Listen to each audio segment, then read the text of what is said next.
Myles Munroe. 12 passos para uma oração eficaz. Agora, queremos mostrar-lhe um caminho útil para organizar seus passos de oração. Os princípios que seguem foram desenvolvidos da avaliação da vida de oração de Jesus, Abraão, José, Moisés, Davi, Ezequiel e outras pessoas na Bíblia. Ao estudar essas figuras bíblicas, veremos um padrão similar na oração. Suas orações receberam a atenção de Deus e produziram poderosos resultados. Muito pode por sua eficácia a oração do justo, Tiago 5,16. Número 1. Fique em silêncio. Primeiro, a oração deve começar com o silêncio. Normalmente, não praticamos isso, mas é um aspecto muito importante da oração. Estar em silêncio significa compenetrar-se, aquietar-se. Em Mateus capítulo 6, verso 6, Jesus disse: Tu, porém, quando orares, entra no teu quarto e, fechada a porta, orarás a teu Pai que vê em secreto, te recompensará. Jesus está nos dizendo para irmos a um lugar silencioso, onde não há nenhuma perturbação. Na época do Novo Testamento, muitas casas tinham terraços, e as pessoas subiam até ali para orar. Era um lugar de silêncio.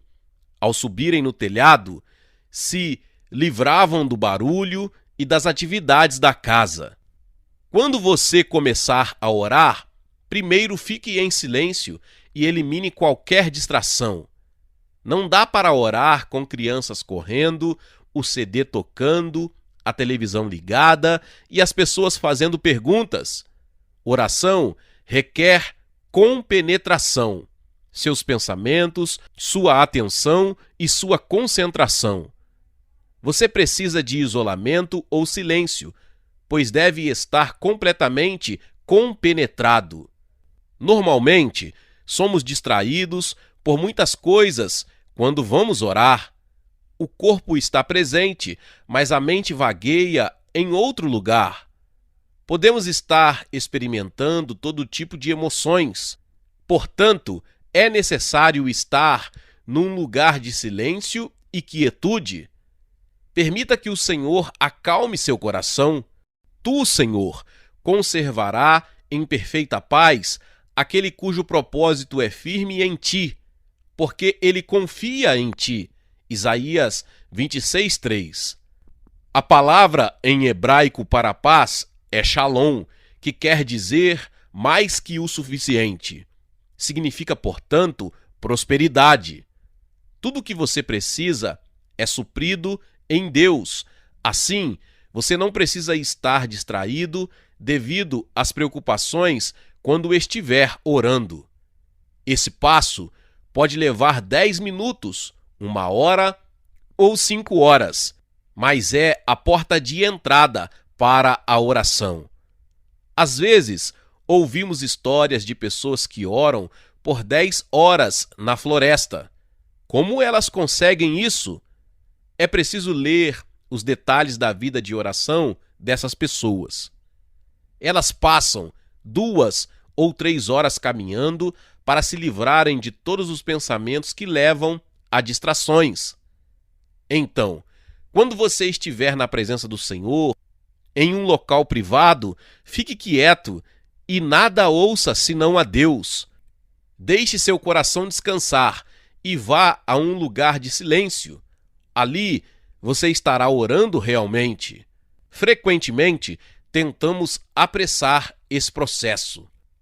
A Bíblia diz: aquietai-vos e sabei que eu sou Deus, sou exaltado entre as nações, sou exaltado na terra. Salmos 46:10.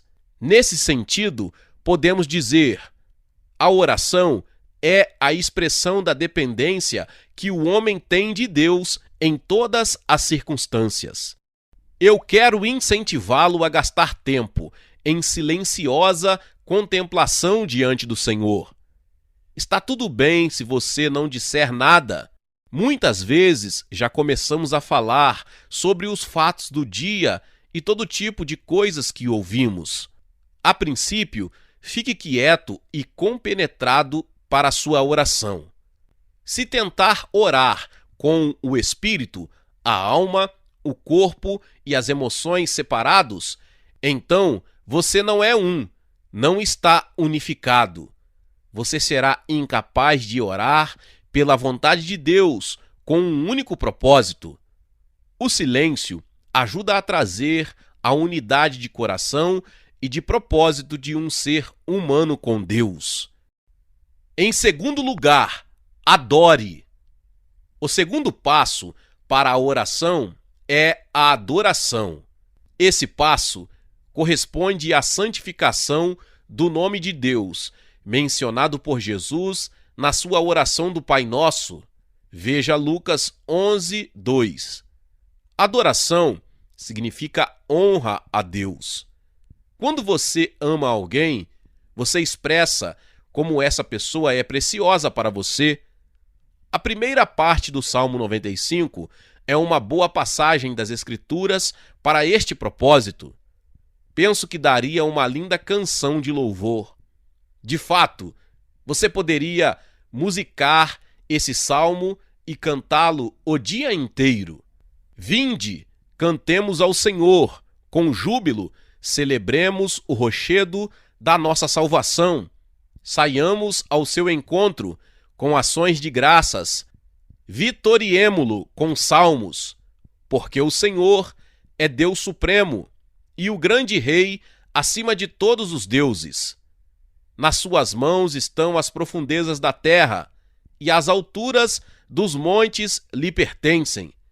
Dele é o mar, pois ele o fez, obra de suas mãos, os continentes. Vinde, adoremos e prostemo-nos, ajoelhemos diante do Senhor que nos criou. Ele é o nosso Deus, e nós, povo do seu pasto e ovelhas de sua mão. Salmos 95, do 1 ao 7. Que grande canção de adoração! Venha, ajoelhemo-nos em oração. Vamos adorar a Deus por quem Ele é, Rei de toda a terra, nosso Criador, nosso Salvador, nosso tudo. Comece louvando e adorando a Deus, bendizendo seu nome, descrevendo-o e dizendo como você o vê.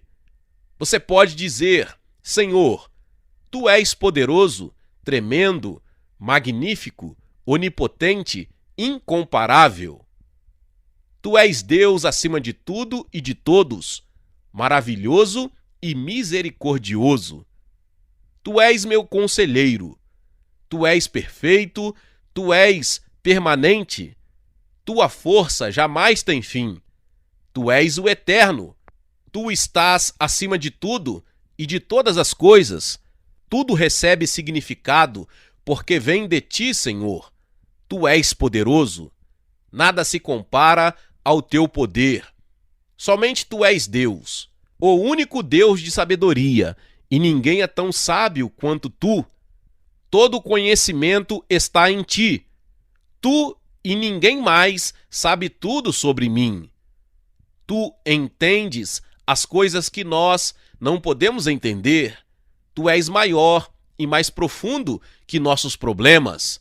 Na tua presença não temos problemas. Tu és tudo e por meio de todos não há ninguém que se possa comparar a ti, Senhor. Em terceiro lugar, confesse. O próximo passo é a confissão. Eu ensinava em um curso sobre a oração no Ministério Cristo para as Nações, todos os semestres, por cerca de 3 anos, quando frequentava a Universidade Oral Roberts. Quando estava ministrando esses passos aos alunos, um deles perguntou: não deveríamos ter começado com a confissão? Eu respondi: Se você fizesse assim, não saberia o que confessar. Muita gente aprendeu que a confissão é trazer à lembrança os pecados do passado, sentindo remorso, ficando emocionado e assim por diante. Esse não é o centro da confissão. A confissão tem um conceito bem diferente. Significa concordar com Deus sobre o que Ele diz sobre você e para você. Você somente pode concordar com Deus quando é capaz de ouvir o que Ele lhe está falando. Isso nos leva de volta à adoração. Ao entrar na presença de Deus pela adoração, Ele não vai começar a lidar com outras pessoas primeiro. Ele vai brilhar a sua luz em lugares que você nem imaginava que Ele soubesse. Ele vai expor certas coisas e você vai pensar: espero que ninguém saiba o que estou pensando. Se soubessem o que Deus tem falado comigo, elas nem ficariam perto de mim. Deus nos diz: eu não quero que você se condene, quero que você me diga que estou certo. Estou certo? É pecado? Se for, você então deve concordar comigo que isso é errado e parar de fazê-lo. A confissão acontece quando Deus aponta algo em sua vida e diz: livre-se disso, ou diz: isso é rebelião, ou você sabe que não poderia ter feito isso, ou isso é pecado, e você diz: sim, Senhor, o Senhor está certo. Não quero mais isso. Coloque sua confiança nele para que ele o capacite a andar pelo Espírito.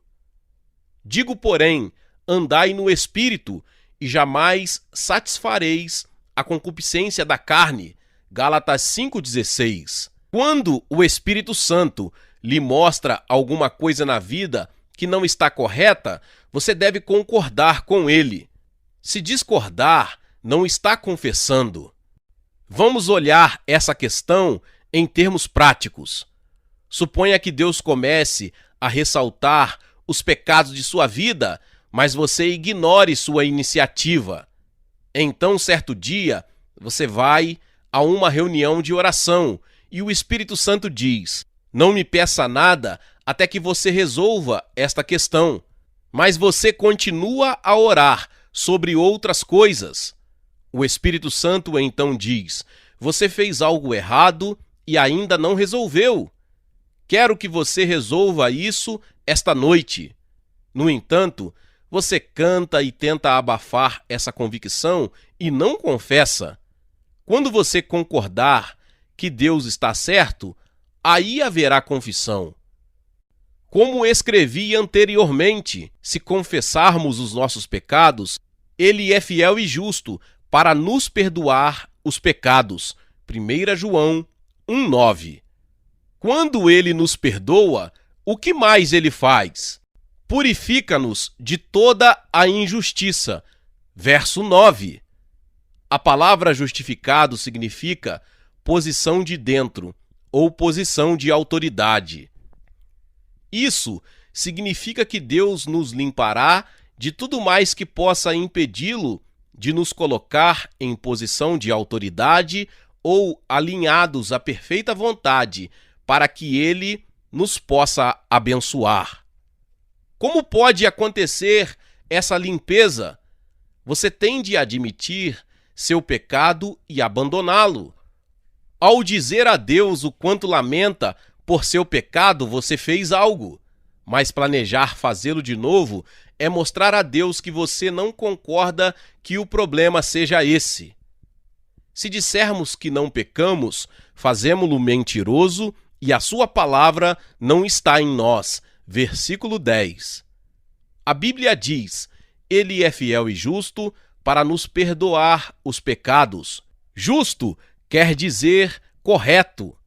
Deus está dizendo: se você concordar com o que eu digo é verdade e com aquilo que tenho lhe mostrado como pecado, então tenho o direito de lhe perdoar por causa da expiação feita por Jesus pelos seus pecados. Em outras palavras, Deus responderá de uma forma justa e o perdoará. Isso significa que pecado não perdoado é pecado que você nunca conheceu como pecado. Quando você permanece irredutível e continua pecando, Deus não pode lavá-lo disso. Assim, a adoração leva-o a gastar tempo em oração, tratando a si mesmo. Creia-me, só existe uma maneira para você conhecer seu próprio coração, deixar Deus usar a maneira dele para revelá-lo a você. Isso acontece quando você inicia esse processo. A Bíblia diz que Deus habita nos louvores de seu povo. Ao ir ao lugar de silêncio, longe das distrações, e ao começar a adorá-lo, Deus começa a habitar em seu redor. Você começa a perceber uma presença de santidade e ele começa a apontar onde não há santidade. Se você não responder, sim, Senhor, isso é verdade, ele vai dizer: eu não posso agir em sua vida se você não concordar comigo. Você está me dizendo que eu estou errado? Deus pode colocar em seu coração o desejo de procurar alguém e dizer-lhe que sente muito pelo ocorrido e lhe pedir perdão. Ele vai dizer: vamos tratar disso ou não? Você está retendo o pecado em seu coração e quero que você cuide disso agora. Mas Deus, o Senhor quer que eu o procure? Olhe, você não está entendendo? Isso tem bloqueado sua vida de oração. Davi foi um dos piores pecadores do mundo. Ele cometeu adultério, concebeu um filho fora do casamento e assassinou um homem. Contudo, Deus disse: este é um homem segundo o meu coração. Veja 1 Samuel 13:14, Atos 13:27. Por que Deus disse isso sobre Davi? Se há alguém que confessava rapidamente seu pecado depois de cometido, esse era Davi. Ele sempre foi muito honesto sobre seu pecado, pois não buscava desculpas e admitia que havia pecado contra Deus. Essa coisa maravilhosa tornou sua vida de oração poderosa. Aqui está sua confissão ou sua concordância com Deus. Compadece-te de mim, ó Deus, segundo a tua benignidade, segundo a multidão das tuas misericórdias. Apaga as minhas transgressões, lava-me completamente da minha iniquidade e purifica-me do meu pecado. Pois eu conheço as minhas transgressões e o meu pecado está sempre diante de mim. Pequei contra ti somente, e fiz o que é mal perante os teus olhos, de maneira que serás tido por justo no teu falar e puro no teu julgar. Salmos 51, do 1 ao 4. Quando Davi confessou, ele disse: pequei contra ti somente, e fiz o que é mal perante os teus olhos. Versículo 4. Quando pecamos contra a natureza de Deus e seu caráter, e sua natureza e justiça, seu amor e sua graça. Davi confessou: eu pequei contra ti somente, e fiz o que é mal perante os teus olhos, de maneira que serás tido por justo no teu falar e puro no teu julgar. Tu chamas isso de pecado e está certo, ó Deus. Se você continuar brincando com o pecado e não concordar com Deus com relação a isso, você será destruído pelo pecado. O que você tem desejado jamais acontecerá, pois você mesmo provocará a ruína de seus objetivos. Pense sobre o que Deus está dizendo. Ele diz que a confissão não significa meramente trazer à memória seu passado, mas concordar e obedecer imediatamente quando ele mostrar que você está errado. Então Deus se aproximará de você e dirá: eu gosto desta pessoa. Ela é alguém segundo o meu coração. Ela tem a mente semelhante à minha e não pode suportar o engano. Se você fez algo errado, confesse isso rapidamente. Eu pratico esse princípio porque é algo que aprendi bem cedo na vida cristã. Trabalhei como capelão na Universidade Oral Roberts por alguns anos. Meu supervisor imediato era capelão naquela escola. Acima dele estava o deão da escola de teologia. Certo dia, eles me chamaram para uma reunião durante a qual conversamos sobre problemas de nosso departamento. Eu havia feito algo não muito certo para ajudar uma pessoa e fiquei sentado explicando por que fizera aquilo. No meio de minha explicação, o deão me interrompeu e disse: espera aí, jamais faça isso se quiser a bênção de Deus sobre você. Fazer o quê? Perguntei. Ele respondeu: você não se arrepende de nada que justifica, nem se lamenta por tudo que explica. Tudo que você explica, não lamenta. Diga apenas: eu estava errado, me perdoe, e peça perdão a Deus. Esse encontro deveria durar 2 minutos, mas você o prolongou e também perturbou sua vida. Não leve esse hábito para fora deste escritório. Se alguma vez você perceber que está errado, apenas confesse, concorde, peça perdão e siga com sua vida. Qualquer que seja sua justificativa, ela não representa arrependimento. Talvez você se justifique porque voltou a cair em certo pecado. Em vez disso, diga: Deus, perdoe-me, eu estava errado, estou de volta para casa. Não se estenda em explicações longas sobre por que pecou e tudo mais. Deus lhe pergunta: é pecado? Sim. Bom, você concorda comigo que é pecado? Agora sim, eu lhe perdoo. Lavarei você de toda a injustiça. Deixe-me lavá-lo. Deus é fiel. Uma vez lavado por ele, ninguém pode condená-lo. Quem intentará acusação contra os eleitos de Deus? É Deus quem os justifica. Quem os condenará? Romanos 8, 33 e 34. Em quarto lugar, dê graças. Depois de confessar, comece a dar graças. Regozijai-vos sempre, orai sem cessar. Em tudo dai graças, porque esta é a vontade de Deus, em Cristo Jesus, para convosco. 1 Tessalonicenses capítulo 5, versos 16 ao 18. Ação de graças é a vontade de Deus para nós. Naturalmente que depois de ter confessado, você pode dar abundantes graças, porque seu coração está livre.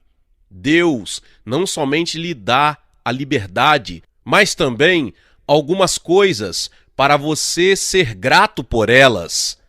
Ele acabou de lhe perdoar por seu pecado e você tem o bastante para ser grato por horas. Davi estava pensando em ações de graça quando confessou: livra-me dos crimes de sangue, ó Deus, Deus da minha salvação, e a minha língua exultará a tua justiça.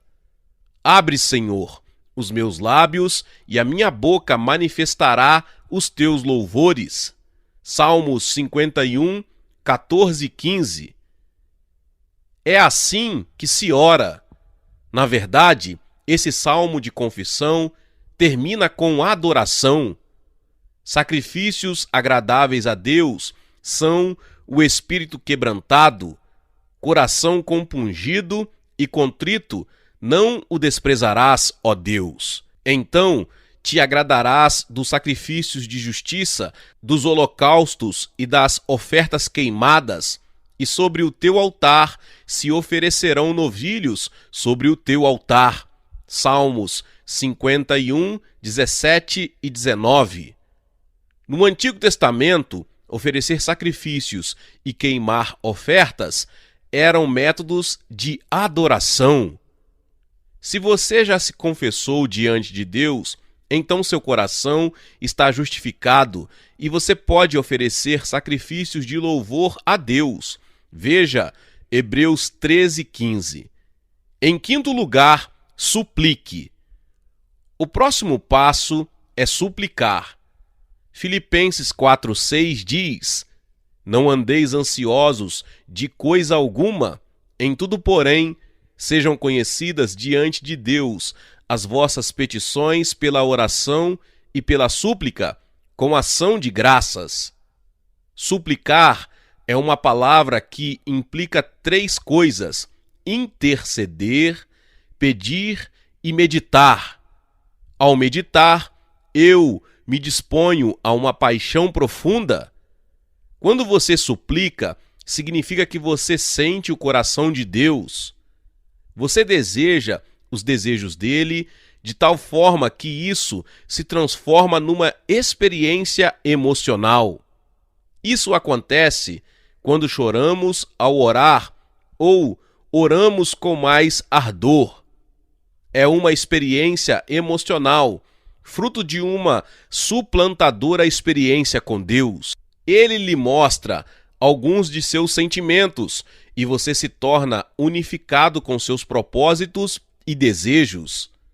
A súplica é um extrapolar natural das ações de graças. Ao dar graças, normalmente você é levado a suplicar, porque ações de graças agradam a Deus e ele lhe revela o que está no coração dele. Em sexto lugar, especifique seus pedidos e suas orações. O próximo passo é especificar suas preces. A oração não é uma varinha mágica, mas uma comunicação muito articulada, racional e intelectual. É uma verdadeira arte. Um advogado deve estudar muito antes de se colocar diante de um juiz e apresentar seu caso. É comum se ouvir o promotor ou o advogado dizer: irrelevante. Quando chegamos diante de Deus com nossos pedidos de coisas que queremos que Ele faça, devemos estar certos de que o que lhe pedimos tem relevância para Ele. É por isso que Deus tem muitos nomes. Você deve se dirigir a Ele de forma bem específica, de acordo com suas petições particulares. Se você quiser paz, invoque-o como Jeová Shalom, o Senhor é nossa paz, e em vez de Jeová Jirê, o Senhor é nosso provedor. Se você precisa de cura, é Jeová Rafá, o Senhor é quem cura.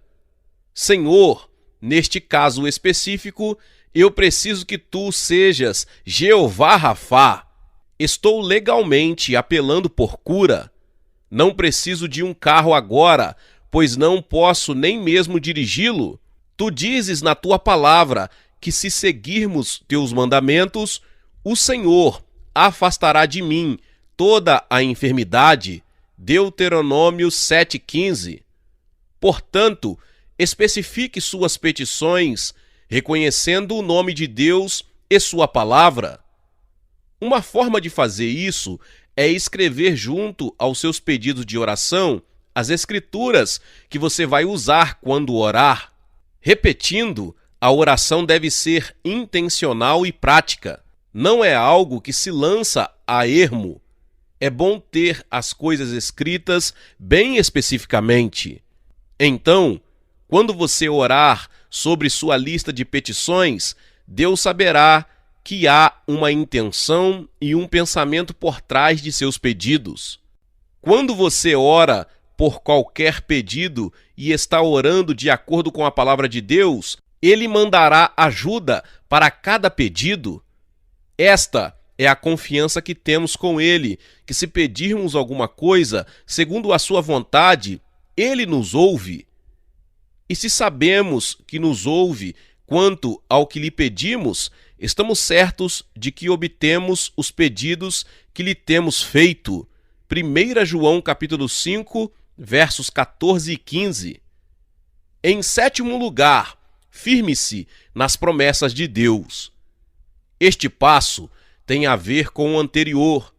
Está firmado em suas promessas. Porque quantas são as promessas de Deus, tantas tem nele o sim, porquanto também por ele é o amém, para a glória de Deus, por nosso intermédio. 2 Coríntios capítulo 1, verso 20. Firme-se nas promessas de Deus, ao levar diante dele a sua palavra, aplicando-a ao pedido particular que você estiver fazendo. Quando Jesus queria ministrar ao povo, ele nunca presumia o que eles precisavam. Ele lhes perguntava. Então, parando Jesus, chamou-os e perguntou: que quereis que vos faça? Mateus 20, 32. Deus responde a pedidos específicos, baseado em suas promessas. Vamos ver alguns exemplos disso. Bartimeu era um cego e estava mendigando ao longo da rua.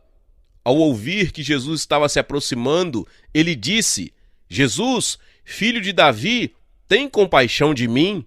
Marcos 10, 47. Jesus foi até ele e lhe disse: que queres que te faça? Marcos 10, 51. Alguém pode pensar que essa pergunta era óbvia, mas havia algumas pessoas que preferiam ficar na condição em que estavam. As pessoas deveriam dizer a Jesus exatamente o que queriam. Então Jesus lhe disse: vai, a tua fé te salvou. E imediatamente tornou a ver e seguia a Jesus estrada afora. Marcos 10, 52. Bartimeu foi curado porque pediu por cura baseado em direitos legais. Ele gritava: filho de Davi! Marcos 10, 47 e 48. Essa é uma afirmação legal. A aliança de Abraão veio por intermédio de Davi. As Escrituras dizem que o Messias viria da linhagem de Davi e o seu trono duraria para sempre. Isaías capítulo 9, versos 6 e 7. Bartimeu raciocinou: se Jesus é o Messias, deve ser filho de Davi. Se ele é o filho de Davi, então cada promessa da aliança que Deus fez a Abraão, Moisés e Davi poderá se cumprir por intermédio dele. Assim, ele disse: Jesus, filho de Davi, tem compaixão de mim? Marcos 10, 47 e 48. E Jesus lhe disse: vai, a tua fé te salvou. Versículo 52. O homem mereceu a cura porque pediu especificamente por intermédio das promessas. Da mesma forma, devemos nos firmar nas promessas quando orarmos. Agora, vamos ver o caso em que a pessoa curada não pediu a Jesus pela cura, mas ainda assim foi curada, e a cura foi baseada nas promessas. Num dia de sábado, Jesus foi a uma sinagoga, levantou-se e leu as Escrituras. Havia uma mulher na multidão que tinha um problema nas costas. A Bíblia diz que ela era encurvada e mal conseguia se erguer. Jesus colocou os olhos nela, chamou-a, colocou suas mãos sobre ela e a curou. E a Bíblia diz: impondo-lhes as mãos, ela imediatamente se endireitou e dava glória a Deus. Lucas 13, 13. O líder do templo e os outros líderes religiosos começaram a murmurar entre si, dizendo: como ele ousa curar no sábado? Jesus voltou-se para eles e lhes disse: por que motivo não se devia livrar desse cativeiro em dia de sábado esta filha de Abraão, a quem Satanás trazia presa há 18 anos? Lucas 13:16. O que Jesus estava fazendo? Ele estava jogando fora pilhas de evidências. De alguma forma, temos a impressão de que se parecermos doentes, Deus vai sentir pena de nós e nos curar. Mas mesmo que essa mulher parecesse terrivelmente doente, ela não seria curada até que uma ação legal acontecesse. Jesus disse: "Esta filha de Abraão". Essa é uma frase poderosa. Em outras palavras, ela possuía o direito de ser curada e libertada de acordo com a promessa de Deus. Jesus não a curou somente porque era sábado. Ele o fez porque na aliança que Deus fizera com seu povo escolhido, junto com Abraão, ele disse: "E o Senhor afastará de ti toda a enfermidade". Deuteronômio 7:15. Pedimos a Deus para nos curar, porque estamos feridos, e Ele tem compaixão de nós e nos cura. Veja Mateus 14:14. Porém, a principal razão de sermos curados é darmos a Ele evidências de que a cura é nosso direito legal. Em 8º lugar, pleiteie a causa. Em seguida, pleiteie sua causa. Vamos olhar um pouco mais para a palavra pleitear. Pleitear sua causa não significa implorar, gemer e tornar-se puramente emocional. Deus não se impressiona com isso. Ao gritar, tudo que vai conseguir é se cansar. Você não receberá as respostas. A oração é uma prática legal. É algo que se faz exercendo um direito legal merecido porque você está pedindo baseado nas promessas de Deus. Em Lucas 18, na verdade, Jesus disse aos seus discípulos: "Vou lhes ensinar não somente como orar, mas também como receber as respostas de suas orações". Ele revelou como percorremos todo o caminho em oração até vermos a Deus. Jesus começou dizendo: "Havia em certa cidade um certo juiz que não temia a Deus, nem respeitava homem algum". Isto é Deus ensinando sobre a oração, e ele nos diz: para ilustrar, pense em alguém que nunca se importou com Deus e não respeita a sua situação. Imagine-se tendo de pedir alguma coisa para esse tipo de pessoa. Ele usou o pior exemplo de situação. Acho que ele queria ilustrar o fato de que a oração nada tem a ver com Deus gostar ou não de você. Nós dizemos: "Senhor, se tu me amas, abençoa-me". A resposta de Deus é: "Eu lhe abençoo por 2 motivos. Primeiro, você se qualifica mediante a fé em minhas promessas e minha justiça. E segundo, porque sou santo e mantenho minha palavra". Jesus então continuou: havia também naquela mesma cidade uma viúva que vinha ter com ele dizendo: "Faz-me justiça contra o meu adversário". O motivo dele usar como exemplo uma viúva era que na época de Jesus, uma viúva era uma pessoa cuja vida era muito difícil. Na cultura de Israel, se o marido morresse, o irmão dele deveria se casar com a viúva, cuidar dela e proteger o nome do irmão. Dessa forma, ela não teria de ir para a rua mendigar, trazendo desgraça ao nome da família. Se o segundo irmão morresse, o terceiro assumiria, assim por diante. Se uma mulher estivesse viúva, era porque já não mais havia cunhados.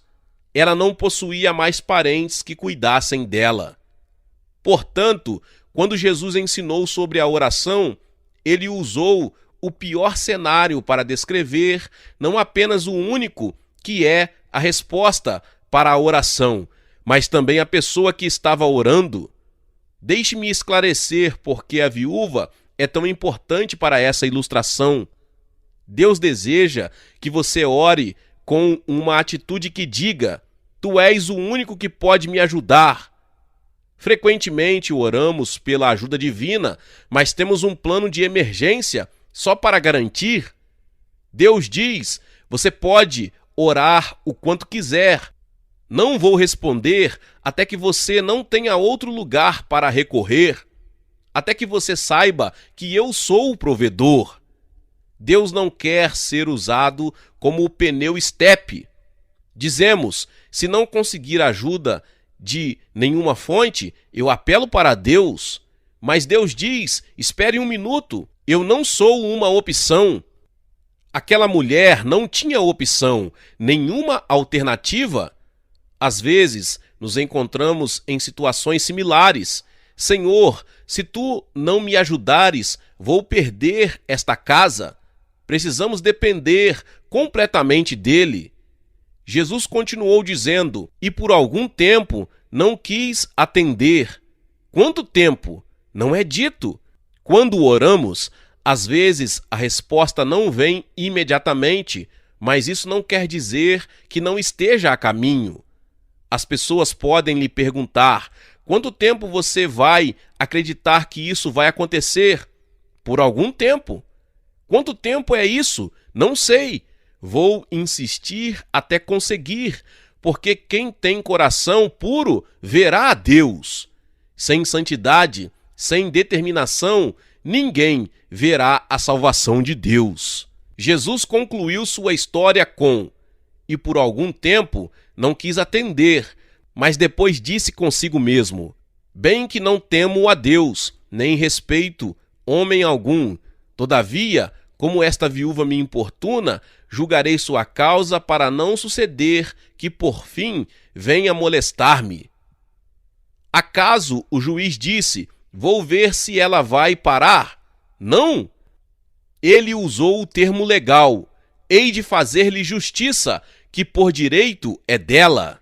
Deus não pode mentir, portanto, ele cumpre tudo o que tem prometido. É a integridade de seu nome e de sua palavra que nos leva a ser persistentes na oração. Deus não é homem para que minta, nem filho do homem para que se arrependa. Porventura, tendo ele prometido, não o fará? Ou tendo falado, não o cumprirá? Números 23:19. Jesus então explicou a parábola, e disse o Senhor: considerai no que diz este juiz iníquo. Não fará Deus justiça aos seus escolhidos, que a ele clamam de dia e de noite, embora pareça demorado em defendê-los? Digo-vos que depressa lhes fará justiça. Contudo, quando vier o Filho do Homem, achará porventura fé na terra? Jesus estava dizendo: se um homem que não reconhece a Deus ou sua justiça tem de atender aquela mulher que ele não gostava, e ela consegue o que quer, muito mais Deus, que o ama, vê que você precisa de justiça e rapidamente. Em outras palavras, Deus não vai levar tanto tempo quanto o juiz iníquo, que não gostava das pessoas. Ele fará justiça aos seus escolhidos, aqueles que receberam suas promessas como herança espiritual. Jesus acrescentou: quando, porém, vier o Filho do Homem, achará porventura fé na terra? Fé é crer nas promessas de Deus. As pessoas oram, mas não querem crer até que a resposta venha. Essa palavra nos diz que quando cremos na sua palavra e a usamos de volta como argumento para ele, Deus diz: vou respondê-lo, não porque gosto de você, mas porque sou santo. Portanto, pleiteie sua causa na palavra de Deus e na sua integridade. Em nono lugar, creia. Crer é algo muito difícil para muitos de nós. Na parábola do juiz injusto, acabamos de ver Deus nos dizer que depois de pleitearmos, devemos crer. Pedir não significa necessariamente receber. Leia cuidadosamente as palavras de Cristo nessa passagem de Marcos 11. Este é outro mini seminário sobre oração. Ao que Jesus lhes disse: tende fé em Deus, porque em verdade vos afirmo que, se alguém disser a este monte, ergue-te e lança-te no mar, e não duvidar no seu coração, mas crer que se fará o que diz, assim será com ele. Por isso vos digo que tudo quanto em oração pedirdes, crede. Marcos capítulo 11, versos 22 ao 24. Qual é a próxima frase? Que recebestes, e será assim convosco. Você prestou atenção que o verbo receber está no passado? Quando você pedir, creia imediatamente que seu pedido já foi concedido. É possível pedir uma coisa em oração e não crer. Nós fazemos isso o tempo todo. Geralmente, desistimos cedo demais. Lemos na Bíblia que Daniel orou e que no mesmo dia a resposta já estava a caminho. Porém, ele não sabia disso. Veja Daniel capítulo 10, os versos 10 ao 14 e capítulo 9, verso 23. O que Daniel fez? Ele continuou orando. Depois de 21 dias, um anjo chegou com a resposta.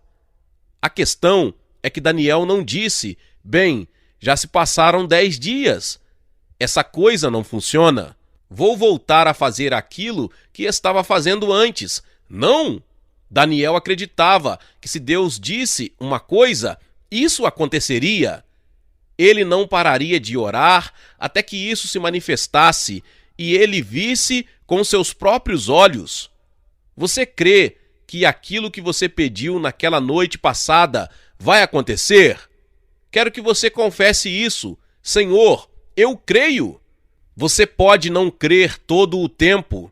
Talvez tenha uma tendência à dúvida.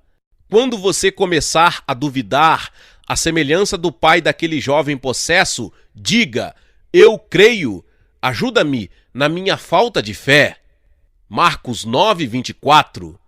Essa é uma boa oração. Não podemos permitir que a dúvida entre em nossa oração, pois vai provocar um curto-circuito nela. Se, porém, algum de vós necessita de sabedoria, peça a Deus, que a todos dá liberalmente e nada lhes impropera, e ser-lhe-á concedida. Peça-a, porém, com fé, em nada duvidando, pois o que duvida é semelhante à onda do mar, impelida e agitada pelo vento. Não suponha esse homem que alcançará do Senhor alguma coisa, homem de ânimo dobre, inconstante em todos os seus caminhos. Tiago capítulo 1, versos 5 ao 7.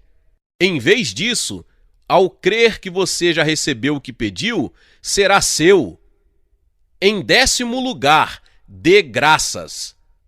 Depois de crer, ofereça novamente ações de graças.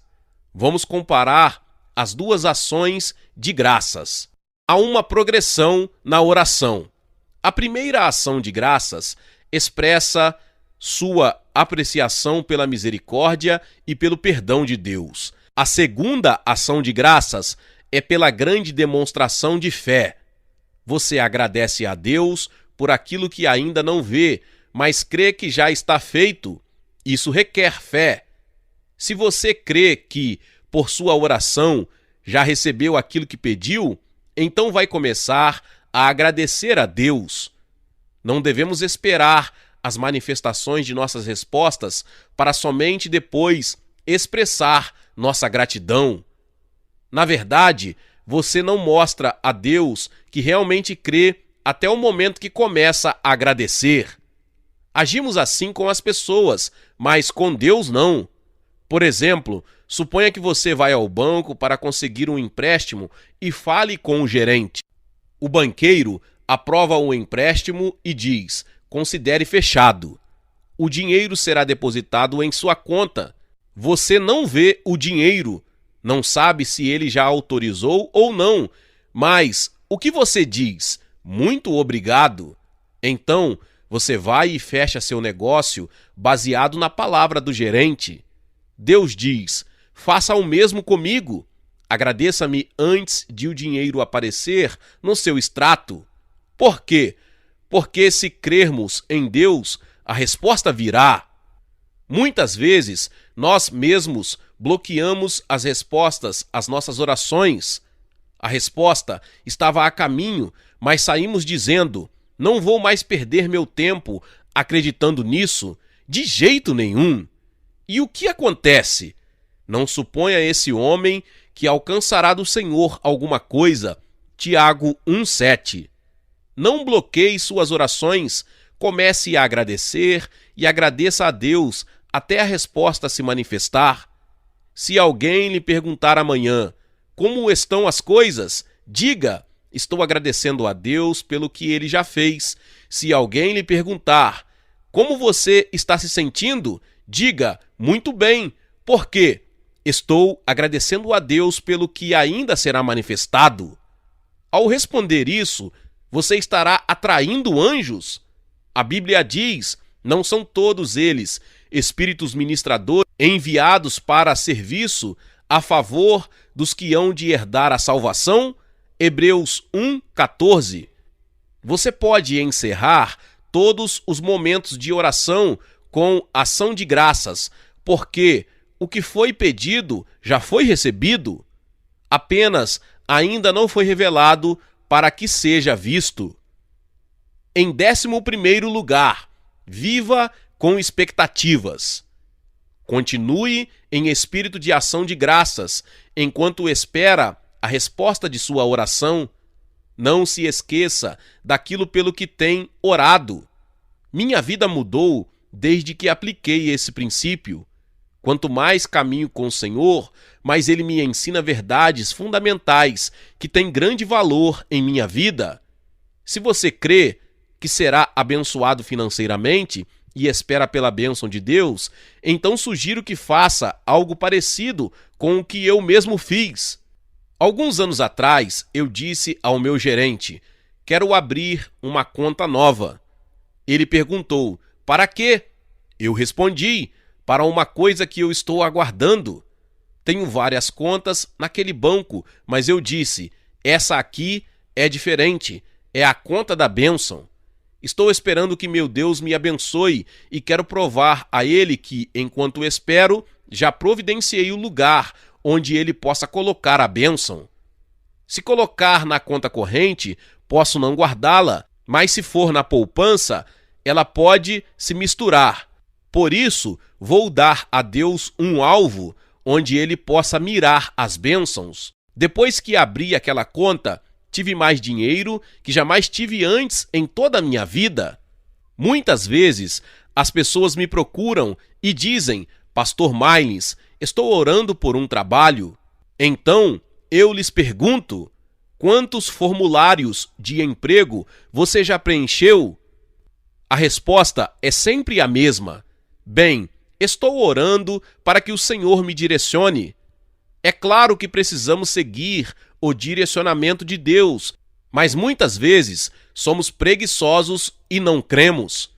Precisamos bater. Se você crê que Deus vai lhe dar um trabalho, preencha cada ficha possível, pois Deus vai usar uma delas para abençoá-lo. Se o empregador não souber onde você está, como ele vai lhe chamar para a entrevista? Viva na expectativa. Se você pediu a Deus um carro para que possa ir até a igreja e louvá-lo e crê que ele o ouviu, vá até a agência de veículos. Não volte à igreja dizendo: bem, o Senhor proverá. Vá até a agência dar uma olhada nos carros. Por quê? Porque você espera que Deus faça algo. Talvez você esteja orando por seu futuro cônjuge.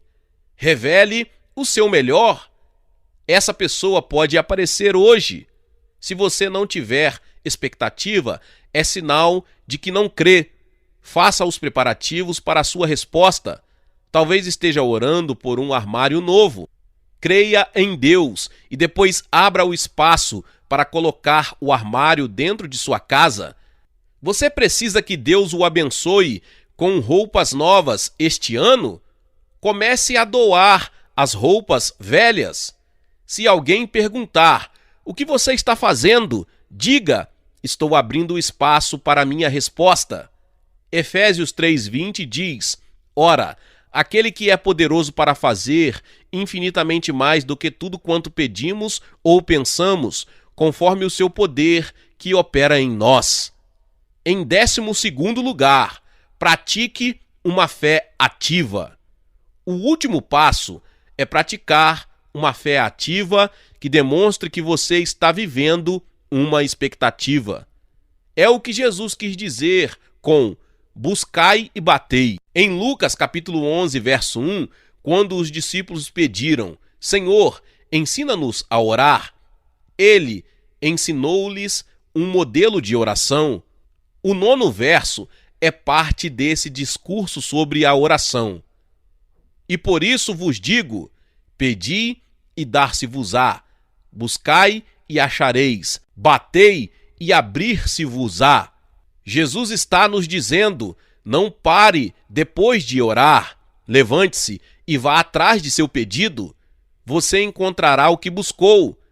Pode ser que esteja por trás de portas fechadas. Se esse for o caso, bata. Se você crê que algo é seu, ou deveria ser seu por direito, nenhuma porta ou barreira pode impedir que você tenha o que Deus já lhe deu. Quando o diabo tentar retê-lo, continue insistindo até que a porta caia no chão. De acordo com a palavra de Deus, se você bater, vai acontecer. Esse é o significado da oração ativa. Mais uma vez, repito, se você depositou sua fé em Deus numa nova casa, vá procurá-la. Dê uma volta de carro na vizinhança para ver o tipo de casa que você quer. Use sua fé na proporção de sua confissão. Diga: Deus, eu creio que tu estás neste negócio. Ligue para os corretores e pergunte o que vocês têm no mercado. Peça às pessoas que moram na região que o informem caso saibam de alguma casa à venda. Às vezes, as bênçãos vêm por intermédio de bens que nos são repassados de seus antigos donos. Gostaria de compartilhar com você o que o Senhor tem falado comigo sobre bens reutilizados. Quando os israelitas chegaram a Canaã, eles precisavam de um lar. Os cananeus já estavam morando lá. Por que Deus os expulsou e recolocou Israel em seu lugar? Porque os cananeus eram o povo mais diabólico, pagão e ímpio de toda a Bíblia. Milhares de bebês morriam todos os anos nas mãos dos sacerdotes cananeus. Quando um cananeu queria boa sorte, levava seu bebê para ser sacrificado. O sangue de uma criança escorria pela terra, e assim a terra se corrompeu com essas práticas cananeias. Eles perderam a terra porque abusaram dela. Esse princípio básico ainda permanece até hoje. Há pessoas que não vivem corretamente de suas propriedades, lhes são retiradas. Essas propriedades são dadas por Deus aos justos. No entanto, preste bastante atenção. Essa propriedade precisa ser usada para abençoar não somente nós mesmos, mas também os outros, porque senão também poderemos ser removidos. Você se lembra do que aconteceu quando os israelitas começaram a corromper a terra com suas abominações? Deus disse, essencialmente: eu vou espalhar vocês pelas nações.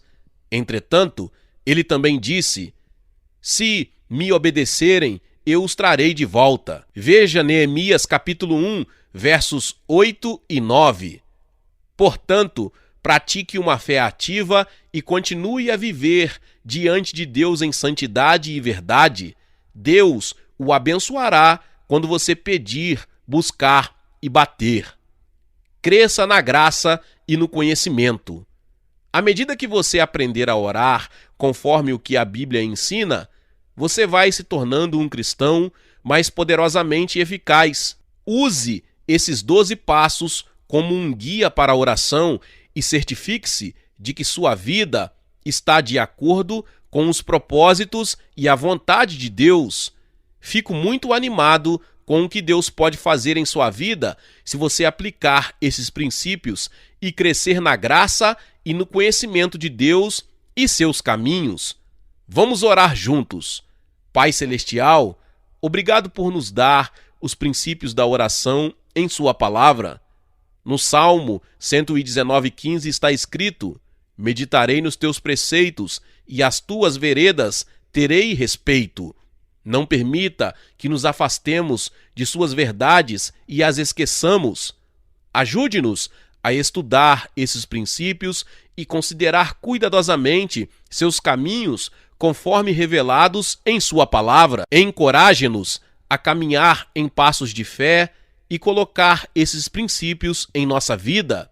Enquanto fazemos, agradecemos-lhe por responder nossas orações e fazer infinitamente mais do que tudo quanto pedimos ou pensamos, conforme o seu poder que opera em nós.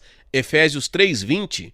Nós oramos em nome de Jesus, o mediador da nova aliança.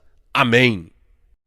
Meus irmãos e irmãs, Deus abençoe a vida de cada um que ouviu esta palavra. Talvez você chegou aqui pela primeira vez, ouviu esta palavra e ainda não é inscrito aqui no canal. Se inscreva aqui no canal e ative o sininho das notificações. Todos os dias são postados vídeos abençoados aqui no canal para te abençoar. Deixe também o seu like e não se esqueça de compartilhar esta palavra com mais pessoas. Deus te abençoe e nos vemos nos próximos vídeos. Amém.